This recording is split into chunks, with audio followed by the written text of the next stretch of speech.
Welcome to the Introduction to Femap video series.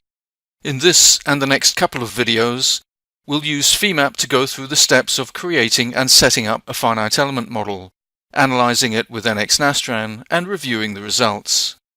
In the previous video, we reviewed the Femap user interface and various methods of inputting commands. In this video, we'll start on the simulation process and see how to import CAD-generated geometry, then clean it up so that it's ready for further pre-processing. In today's environment of 3D solid modelers, the simulation process often starts with geometry obtained from a CAD system. Femap can leverage and import the CAD model from most CAD systems and use it as a starting point to create the simulation model. Femap is CAD neutral and can access CAD data from just about any source, and supports all major commercial CAD programs and data formats, and is kept up to date with the latest CAD product versions. Furthermore, Femap's modeling engine is based upon the Parasolid modeling kernel, which is the same as that used by SolidWorks and Solid Edge.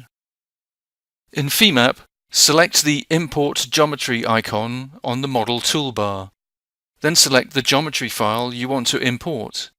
In this case, we'll select geometry from a machined arm saved as a Parasolid XT transmit file. The geometry scale factor shows the geometry units for this model.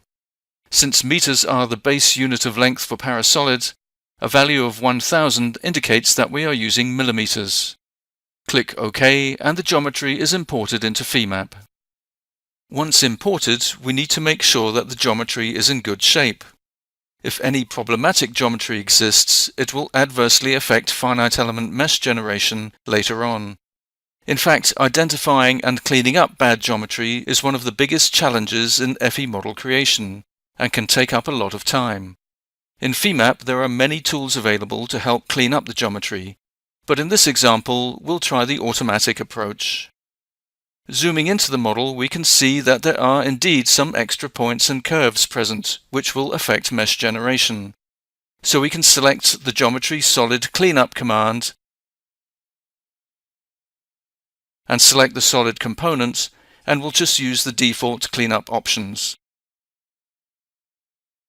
With the successful execution of that command, we can see that the geometry has now been cleaned up.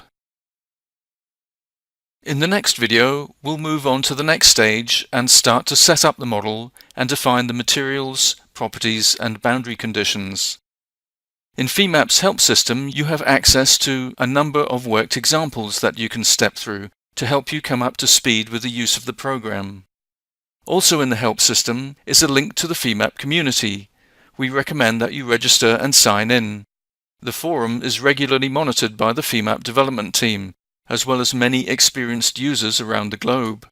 So if you have any questions, post them in the forum and you'll receive an answer very soon. To find out more, visit us at siemens.com/plm/Femap